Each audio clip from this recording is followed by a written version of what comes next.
place where singles shine, celebrating life, divine by design, faith and love, we intertwine, Route 77, where your journey's prime. Welcome back to the Route 77 podcast. Today we're diving into a conversation about something we all hear but maybe don't think about: how we talk to singles.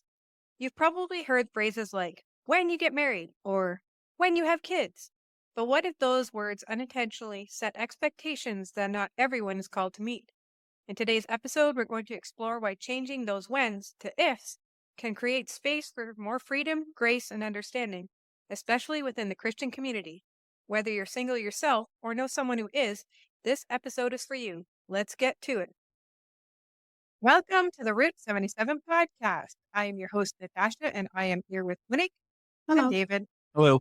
And we are here to talk again about stuff.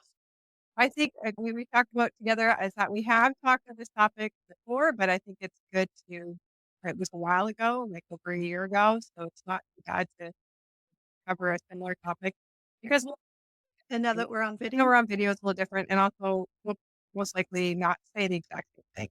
But I think it's something that we need to just, it's because I noticed it like in myself. I've been trying to change because you get so used to the way people talk, and we often say things quite innocently, like when you get married, blah, blah, blah, blah, or when you become a parent, blah, blah, blah. And it's usually, you'll understand this, or I hope you have a kid just like you, or something like that to that effect.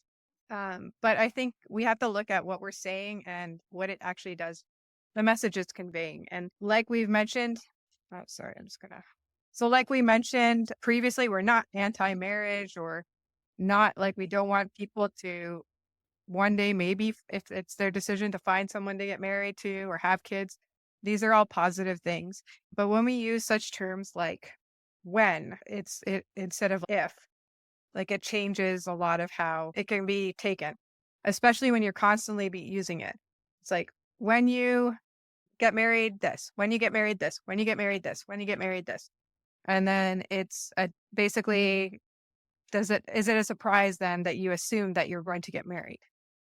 Because you essentially have been promised this, people, in a sense, up to this point. When you have kids, you'll understand. When you have kids, you can do what you want with them or something. If you're trying, it's usually a parent in response to you not wanting to do what they say, I think. And it can be, I think, detrimental because I think some things are like when you grow up. Well, you are going to grow up. You can't stop yourself from growing up.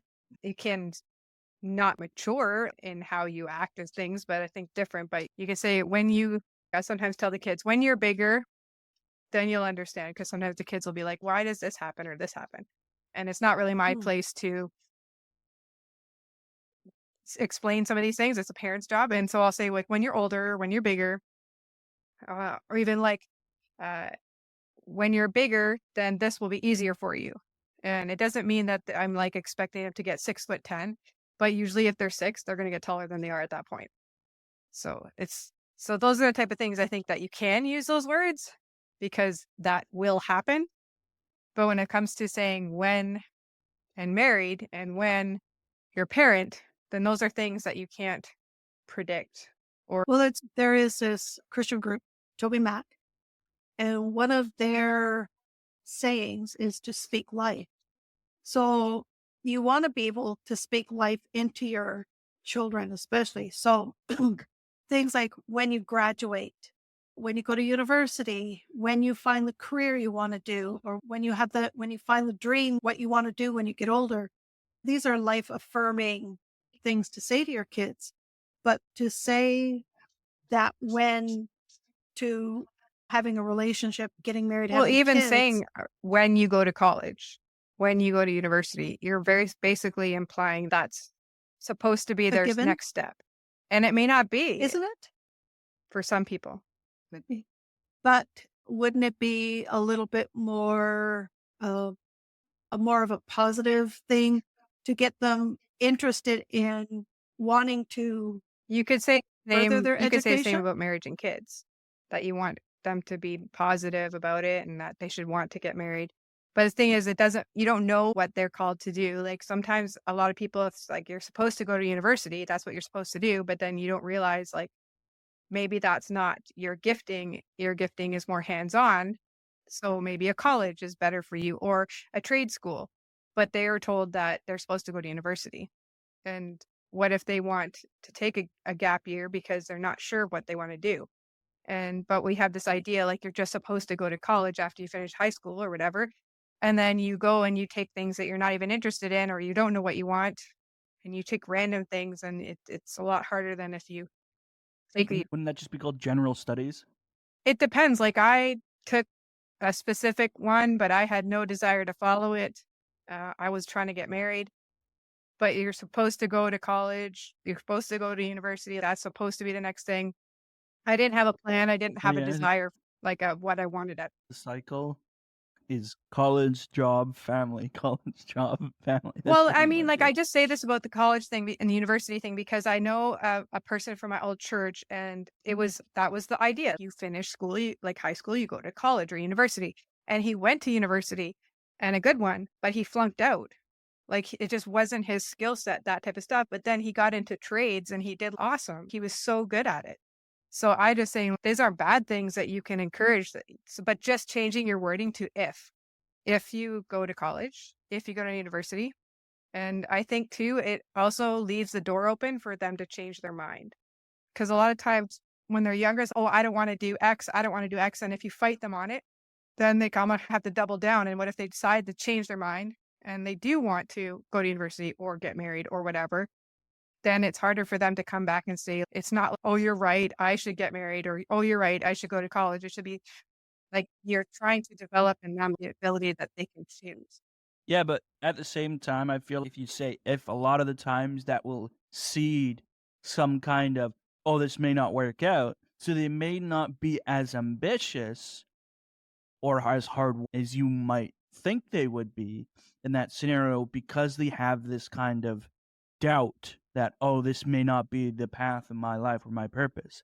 Mhm. So then there's less effort put in. So how would you combat that in regards to saying if and if?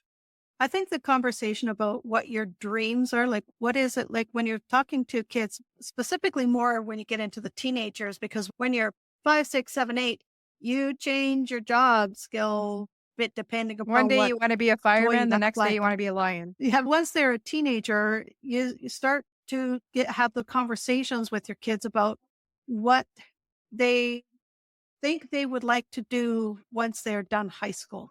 You want to encourage them to graduate as best as they can, whether if they just, oh, I'm not sure and kind of thing. Try to generate what their interests are. Like, what are you interested in? What do you like? What gives you an excitement in life that makes you want to pursue that outside of school? For me, I was talking with Natasha earlier that archaeology is really hugely interesting. Artifacts, bones, digging up stuff. That's a hugely interesting thing for me. And I did want to get into archaeology. I actually took an archaeology course in high school and did really well. And I told my dad, I want to be an archaeologist. I want to go on digs and stuff like that. And he told me, he says, there's no money in that. Oh, because apparently money was the thing.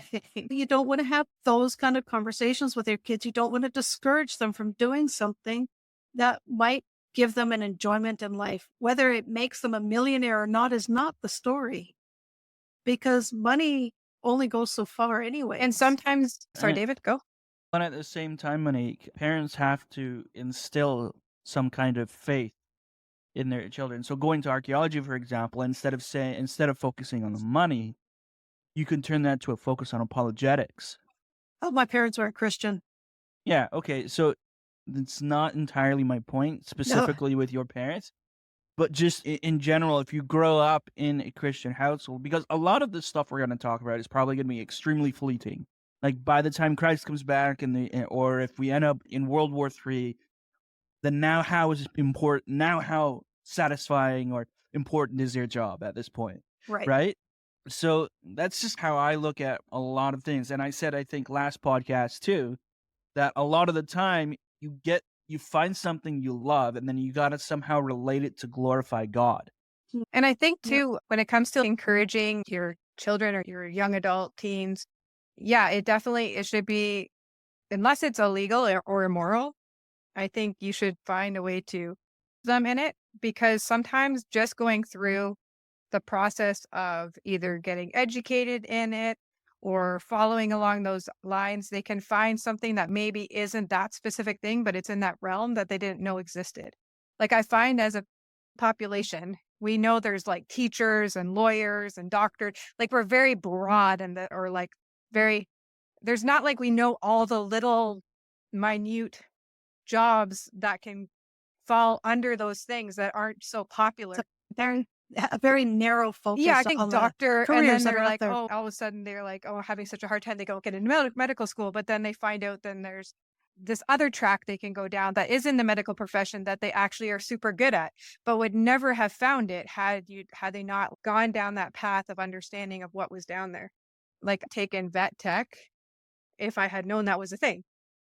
But at the time, it was like I couldn't be a vet according to my guidance counselor at my high school because I didn't have the grades or whatever. Then that was it. That was the end. There was no, let's explore what else is down here or what you would need to do to become a vet. What would you have to do at this point or anything? There was nothing. It was just like, you can't do it. And so if you tell your child, there's a chance that they wouldn't do whatever it is, some big thing they want to do because of, it doesn't mean say, oh, just streams that fall under these different basic categories that you wouldn't even have thought of until you actually look Yeah, at. I have to say something. That guidance counselor was a very bad guidance This is counselor. my only experience. I was there for 1 year for actual, I was homeschooled except for that 1 year. And that kind of thing to say that, oh, your grades aren't good enough. Okay, so today you need to pick up your grades if you want to become a veterinarian. So this is what you need to do. And I look forward to seeing you in 6 months to see how your grades are doing. And let's talk about it Yeah, again. it was nothing like that. That's why I was like, that was my one and only experience with the school guidance counselor in high school. Stupid. Actually, back then, I'm a little bit further back then than you. The guidance counselors weren't really that.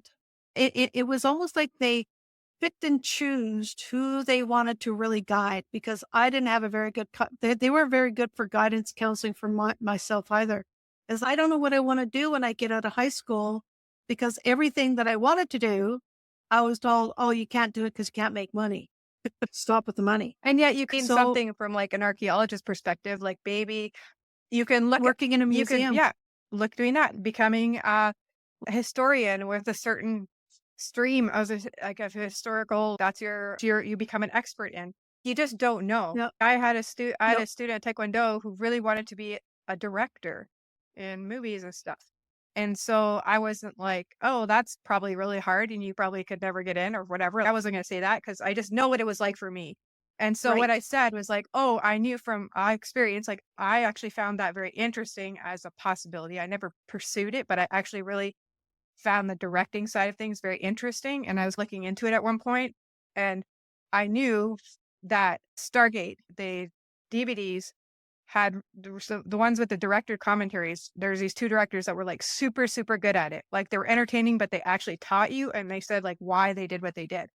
So I told them, I didn't, like I said, go listen to director commentaries, like in movies and things like that, because there's sometimes they'll tell you why they chose to do things and you can learn a lot from them.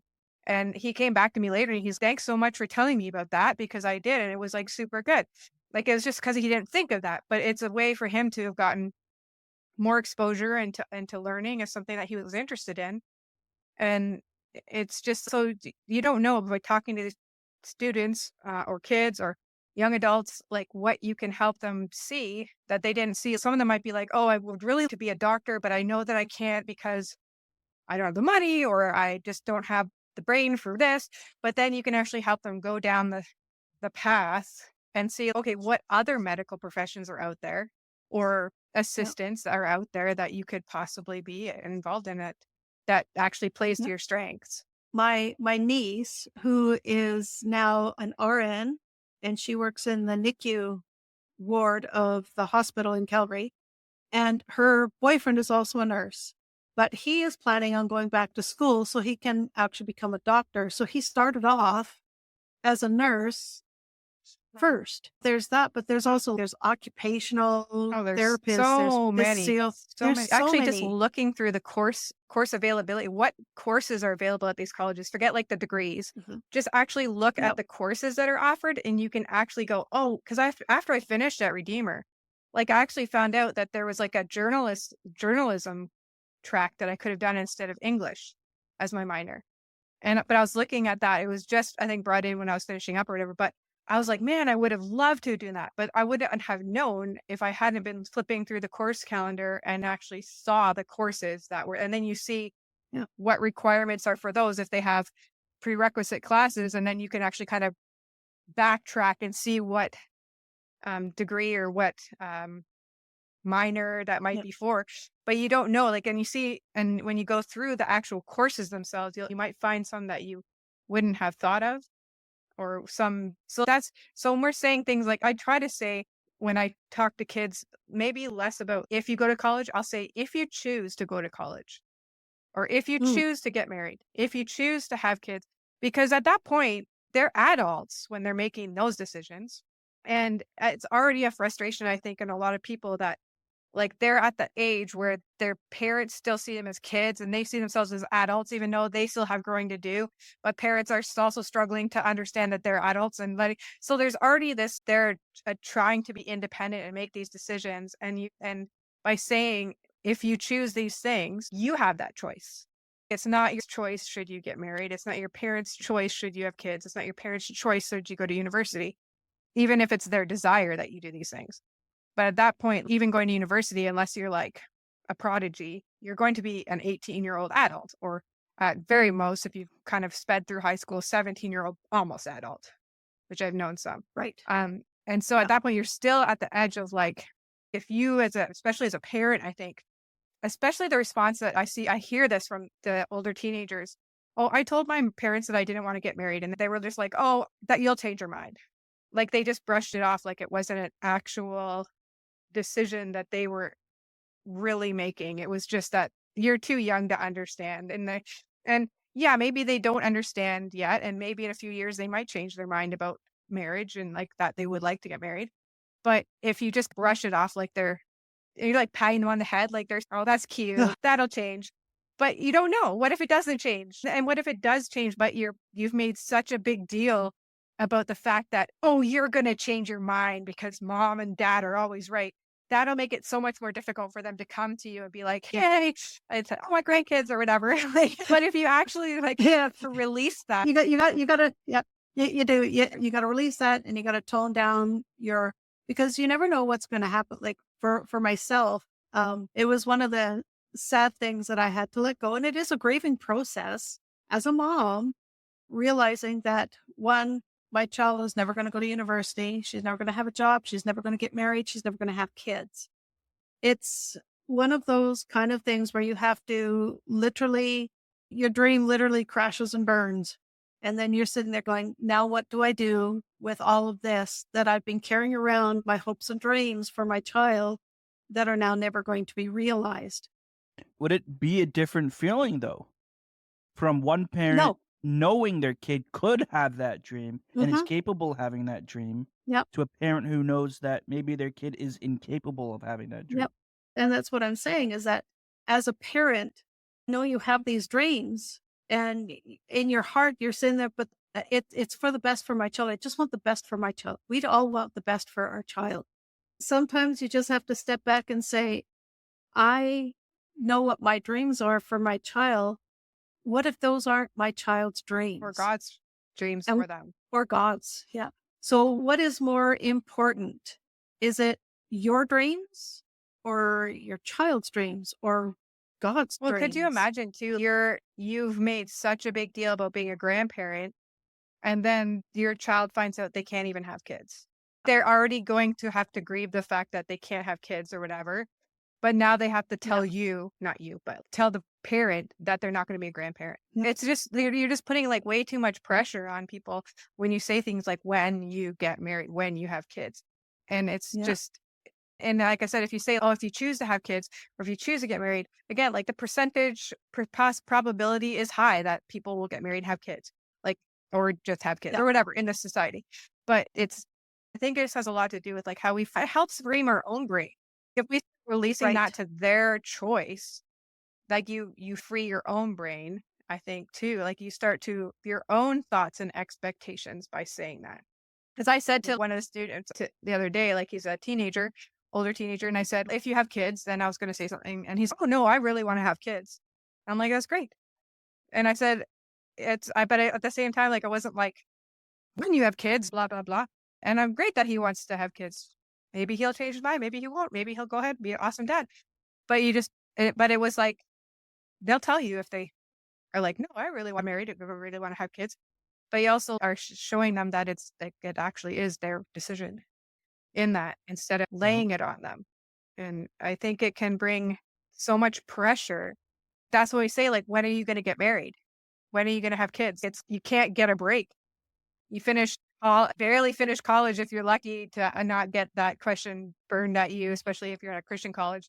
Like every time you turn around and then it's, oh, now that you're married, like when are you going to have kids? It's been like almost a year and nobody's pregnant. It's, you don't know. And then There is so many variables right? Yeah. in the mix between A and B. Some parents make it sound like it's just a single decision. Yeah. They make you feel like almost like it's extremely easy and that everyone out there is like the perfect match for everything. And that you should, as soon as you get married, just throw all protection out the window and be like trying to get pregnant as fast as you can, not really realizing that maybe they're not financially in that place yet, or they're still in school, or they're just trying to figure out where to live. All these things are there. You don't know. Yeah. Or they're trying to work things out in their marriage about living together and becoming a couple first before introducing children into the mix. Yeah. And if you look There's always that it's interesting in the Old Testament where it talks about you don't send a man off to war if he just got married, let him have his year and things like that. You don't just, you give the people a year at least to get to, but everybody is almost on them especially in the Christian culture. You got to have kids. You're getting married. You're not getting any younger. And they're like, I'm 21. It's barely I pretty much think I pretty much got 20 years to have kids, if I'm not mistaken. Like, oh my God. Life expectancy isn't 30. Right?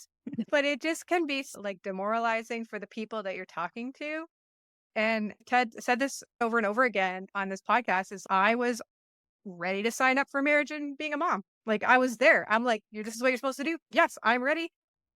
I'm here. I'm willing. But it never happened. But when you're constantly told when you get married, when you have kids, you're going, when is when? Because I'm here, I'm ready. And it doesn't mean that it will happen. And it's just, if you start to just... Aren't you just being too picky? Right. I'm sure there was somebody there. Probably. I should just grab the first person off the street and then just went with it.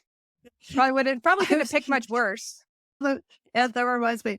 I'm watching this drama and can't remember which one it was because I've watched too many of them. Where they say, you know what? Oh, it must be like on American TV or something. I dare you to kiss the first person who walks through the door. And the first person that walks through the door is definitely this. Oh, okay. It's almost that kind of an attitude. It's just like, maybe you should just grab the first single person that comes your way. The first single person that came my way was like 95. It was 40. I don't think I know. so. And you just sit there and you try, and then you sit there and go, but it must be me. It must be like, you're all expecting this. It must be something that I'm doing wrong, that this is the way it's put all the time. It's a given. It's easy. You just boom. There's no difficulties. Then you start thinking this. Then you think there's something wrong. Yeah, with exactly. You. If it's so What's easy, wrong then with me? what am I doing wrong? Yep. And then there's so many people that are asking this question, like some of these Facebook groups I'm on, like I said, just to see what people are talking about with being single and dating.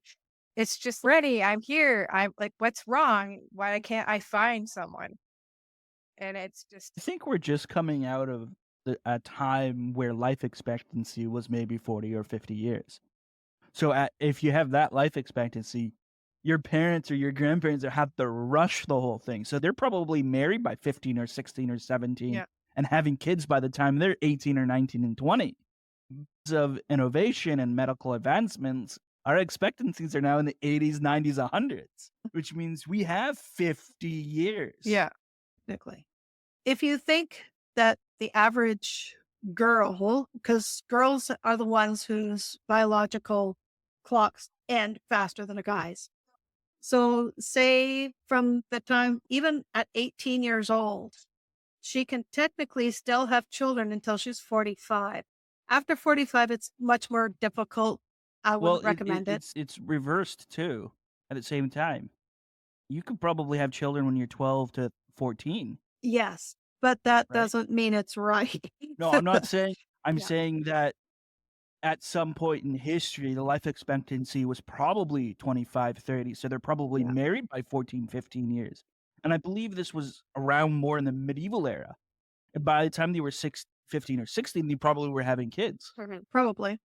right? But now, but it is that thing is like where people say you're running out of time when technically she probably has 25 years Yeah, to and have not kids. everybody needs a billion kids. Some people would like to No. have lots of kids and they have lots of kids, and some people maybe want one kid.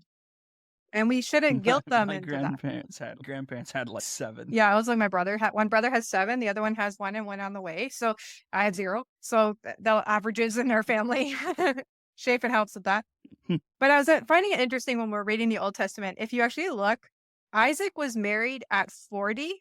Jacob was most likely in his 70s or 80s when he married Rachel and Leah. Joseph was 30 when he entered Pharaoh's service and married Asenath. This is after the flood, Yes. though. Because before the flood, people were like 400 and having What kids. was even interesting then is it was like they were actually said the ages and they were like over 100 when they actually had their first kid. So it wasn't like they were like 20 and they had a number of years. So even though there are some, I think that do get married younger, it's just an insane thing to have when we say, oh, we need to get married so young. And then you actually look at some of the examples that you can find in the scripture. I'm not saying all of them are older. I'm just saying that all of them are like 18, 17, Well, 16. There's some that are 40, think- 50, 60 getting married for the first time and having maybe 1 or 2 kids. And then some of them have more, some of them have less. It's like, this is not a prescribed. Look at how old Abraham and Sarah were when they had their first kid. Yeah. Mind you, that was with God's intervention, Yes. but that's okay. Poor Sarah, 100-year-old. And Poor Sarah. you also have to also consider at that time too, probably was is that whatever God modified in our genetic structure to make us go from like 900 to 1200 years old down to 100, she was probably still lingering and slowly degrading. Right. Over And time. it's just interesting to see that people they don't take those ones into account. They don't take like No. Isaac marrying at 40. It's just, if you're 40 now, regardless if you're a man or a woman and you've never married, man, they look at the looks you get in church or the weirdness that you get. And I'm Yep. like, hello. And it's just, It's a rush job to try to drift you away from God. Yep. I feel like it's something that Satan would try to push towards. Got to do this in this much shorter time, so all your focus has to be in here. Yep. Right? Because if your focus is in the first 10, 15 years and Christ comes back within that time, then, it's too you late notice that now. people don't say I when you're think single. They don't go, when you're single, then you'll be able to do this. Then you're single, then you'll understand this. Unless you're going through like a really horrible marriage. And then they're like, when you're single, you can celebrate. Well, Paul does. Yeah. Paul talks Well, about he it. does, yeah. Like he wishes everybody. Yeah, I'm just saying like the general, like when people say when you're married, when you have kids, it's not Yeah. when you're single. There's never a point when they think that that's something positive to encourage you in that, oh, when you're single, you're going to be able to fill in the blank. Like there's not that teaching ever Yeah. or saying ever. Yeah. There's no saying that says when you're single. And if you're single, even then you can say if you're single, then just changing that when to if, it can be such a big game changer for not just you as a person, but for the people that are hearing from you. And the thing too is that David touched on something that that's a very interesting thought, that if we have the amount of single people out doing God's work, but Satan is going around saying, no, you've got to get married and have kids. That's your mandate. Forget everything else. Forget doing all this other stuff. You need to get married and have kids because that's the most important thing. And that becomes a different distraction. So what about that Oh, thought? exactly. That's a good one. That's a good point.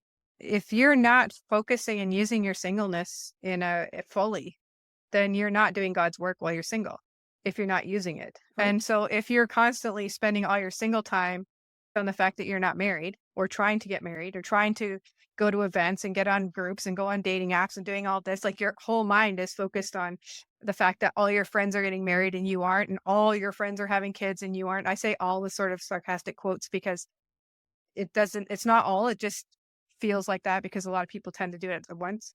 And then you aren't actually realizing you've been distracted from the reality of where you are based on your dissatisfaction, your discontent, external expectations and internal expectations, instead of actually embracing where you are in the moment and Yeah. saying like, how's the moment? So yeah, it's a good point, David and Monique. But yeah, it's definitely like, yeah, we talked about like Paul saying, I wish all of you were as I am. But each of you has your own gift from God, and one has this gift and another has that. Now to the unmarried widows, I say it. It is good for them to stay unmarried, as I do. I just scrolled down past to verse 17, where he says, nevertheless, each person should live as a believer in whatever situation the Lord has assigned to them. Just as God has called them, this is the rule I lay down in all the churches. It's interesting because we don't see that either. You're supposed to live as a believer regardless of your circumstance, Yeah. whatever Well, again, status you are. that backs up the point where it's a distraction, like Monique said. Yeah. And I think that's why some people are like, oh, it was interesting when I was talking about before we did a couple times ago when we talked about what would a singles ministry look like in your church to really help singles and stuff like that. When we're talking about that one. And a lot of people, there were actually quite a few comments that were like, it shouldn't be a singles ministry. It should be just treating everybody equally. But I think there is a point to having ministries that are focused to certain people in certain times of their life, because it helps them Right. understand where they are.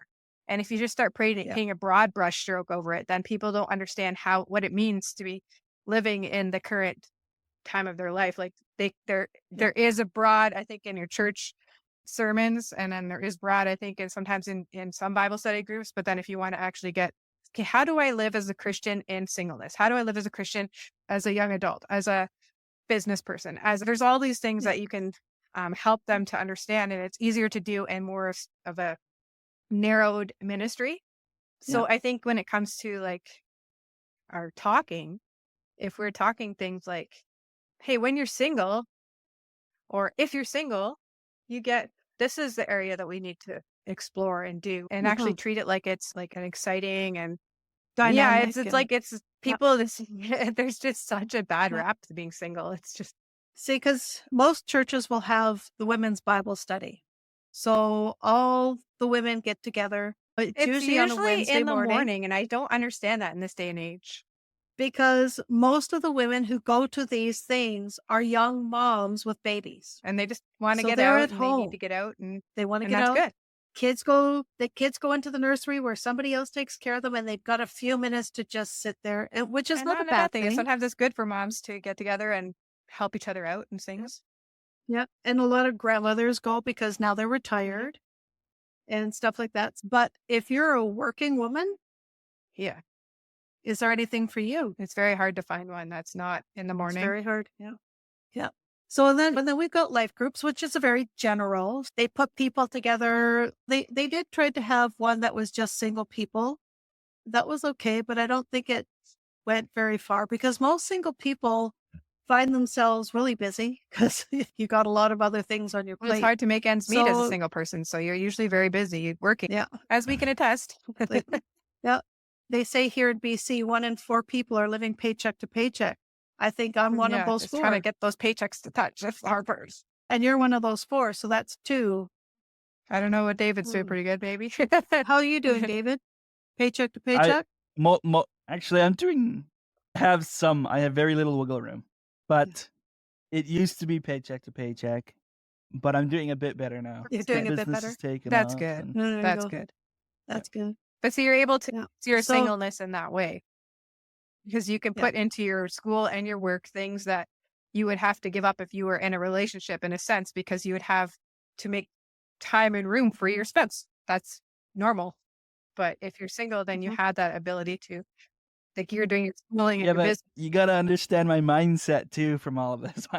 I'm Your with the mindset. mindset that most of everything is just useless or meaningless. So Yeah. even the money I make or even the business that I am working on, it's not fulfilling in the same way as when if you're not someone who believes. It's something that allows you to get to interact with people as I rambled off in the last episode. It's a way to interact with people in different communities.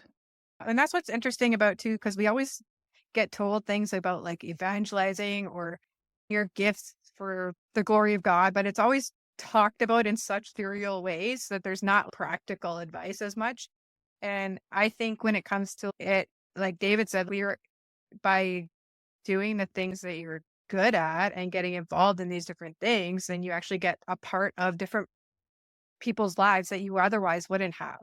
And by doing Mhm. the Taekwondo and being a part of the Taekwondo school and stuff, like I'm living out my faith in my community with all the people that come in. And we have a variety of faiths and and sexualities and all these things that come in.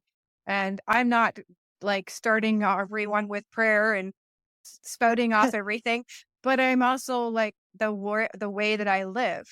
And I'm not, so I'm like, I feel like parents are important and that what they say should go. So I will support the parents. And I am just like Taekwondo. They want their things to be truthful and respectful and these things. And then I'm also not afraid to say things like, oh yeah, when I was in church on Sunday, or, oh, I'm so frustrated because sometimes I have to work Sundays. That means I can't go to church. And so people know that I have this faith. And it actually has led to have conversations with people who ask about my faith Mm-hmm. and want to understand Yep. where I'm coming from and how it's different from other faiths. And it leads to conversations that if I was just trying to sit in a church and be a church ministry, which is not bad for those who are called to it, but sometimes there's this idea that everybody should be doing that, then I'm not out in the world actually doing it. Yeah. If everybody had a ministry Oh that my was gosh, sitting in the church, the there'd be nobody out in the amount of community. guys on these Christian dating sites, like it drove me crazy. Like I do not want to marry a pastor. And yet every single guy would say either I'm in ministry or I'm doing this job, but what I really want to do is be a pastor. And you're like, not everybody's called to be a pastor, dude. It's fine if you are, but it was like, I'm doing this, but I really want. And I'm like, every single one, like everyone, all of you, like it would drive me bonkers. Like it actually is a pet peeve. And if I see that in like their profile, I'd be like, nope, because it was just like, it just drove me crazy. Because there's nothing Yeah. wrong with being a pastor, but I don't think God's calling every single man to be a pastor. But I feel like To be a pastor. somehow that they felt like that was what they had to say. I'm in computer programming, but what I really want to be is a pastor, or I'm in the medical field, but what I really want Because to be that is a makes pastor. them, Yeah, like it was like that's what they would say. It would literally be like almost word for word, like every single one, because it'll make me sound more holy. right? And it might be like the same for women. Oh, I'm doing this job, but what I really want to be is a mom, or wife, or something like where they seem very domestic, and while they're being in the workforce, it's not their whole career. There's probably, I don't know, because I didn't look at women's ones, obviously. Maybe, I don't know. I don't think, maybe I said that too. I don't know. Maybe there was like pet peeve ones that women would say that guys are like, what, every single woman? But I think there's like that thing. You could be saying that to your kids too. If you're like, oh, you should always be going for the glory of God, like always be out there witnessing and ministering. And yeah, but that looks different for each person. And it doesn't have to be you sitting on a street corner or going door to door or actually working in the church, which again, nothing wrong with that. And some people are called to it. There's our kitty. So Yes, with his cute little orange bow. yes, We had a little fluffer butt walk past the cameras. yes, the hero and his cuteness.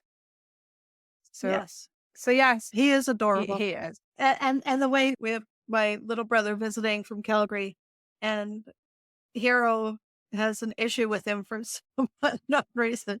It's really, what's up with that, weirdo? So yes, We just chuckled.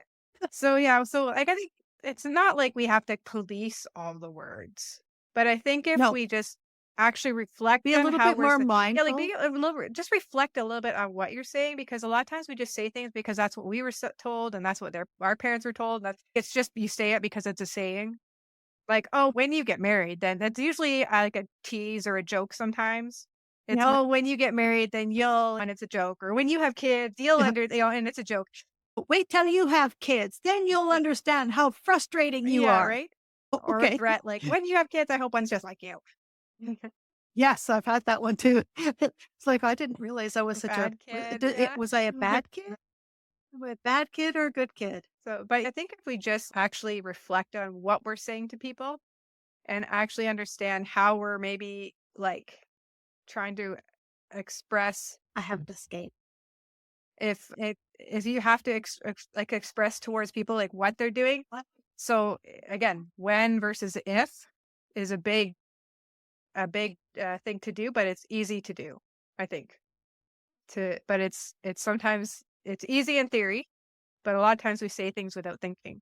So if we're just always saying when, then it's harder for you to change that to if you're not really thinking about what you're saying. But I think we should be more mindful of what we're saying.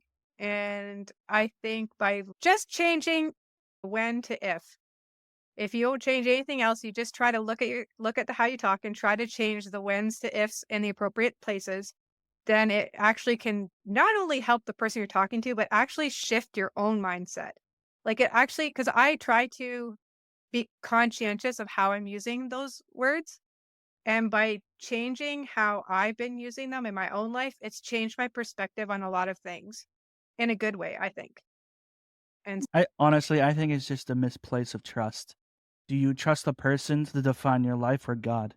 So instead of doing when or ifs, I think it's just, do you trust the person that's telling you get married? And when are you getting married? When are you getting married? Do you trust that person, or do you trust God with your anxieties and stress and your life in general? So I think it's more a misplace in trust than I anything. think a lot of times too, about young people, if they grow up hearing the same thing over and over again, they start to believe it, that this is what is supposed to happen, and have a hard time separating that from what God might have in store for them, because they are led to believe, but I've been told my whole life that I will get married and have often by kids. people you trust and love, like your parents Yeah. or your Yeah. pastor or family members, like people that you trust and love. And children don't try to define trust between their parents and God, because you would think as a Christian parent, you are trustworthy enough for your kids that they would trust what you say, because you're not an abusive parent. You're not a perpetual liar, and they know that you care for them. So they trust you in that aspect. This is how we build up our trust in God too, is because it first comes from our parents who teaches us about trust and stuff And like love, that. yeah. And yeah, so I think, just leaving with the thought of just think about some of the words that you say and how you say it. Is it just something you say it because that's what everybody says and it's just that's what happens? Or what is it that you're perhaps like, what's coming with that? What expectations are coming with those words? And are they helpful for people? So just looking at how you're saying things, and then instead of, like we've said before many times, instead of asking someone, oh, do you have a boyfriend yet or a girlfriend? Be like, hey, what's new with you? Because if there's a new boyfriend or girlfriend, they will tell you if they're excited about it and they think it's something. And if it's not something yet, then it's not something you want to talk about yet.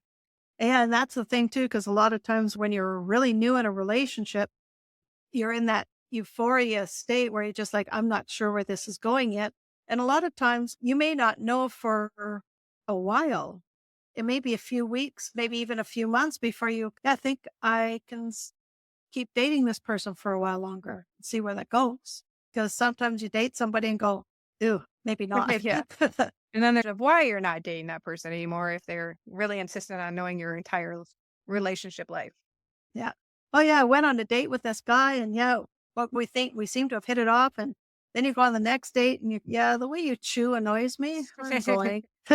Yeah, it's just Because that's really a thing, in case anybody's called the wondering. ick, apparently. The It's like ick give you the factor. ick. Yeah. But yeah, just adjusting, like you said, when to if, and even things like instead of asking specifics like, hey, are you dating someone or when are you gonna have kids? You say, hey, is anything new? And then they will tell you what's new and what's important. And then you might find out things Yeah. that aren't specific. Like maybe they have something that's new that's not relationship related. So instead of just saying, no, I'm not seeing anybody, and that's where it ends, it actually like, hey, yeah, I'm doing X, Y, and Z, and I'm super excited. And you end up in a conversation that's much better. Oh, people can get a really good view of Hero's Halloween collar. These little Halloween little fellows.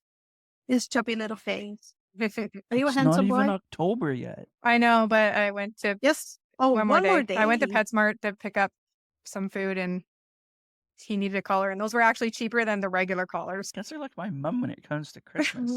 It's days before December, she has the Christmas tree up and she's the Oh, lights. I know people who are always saying, "Don't judge me. I got my Christmas tree up. It's still September." Yeah. I did get Zeus's Halloween Yeah. costume, but that's because usually everything's picked through by this time of year, and it's hard to find something in his size. So I actually went to Winners, and it was, so I was like, I better get it because otherwise if I wait, everything's just tiny and it doesn't fit him. So it's cute. Yep. So, but yeah.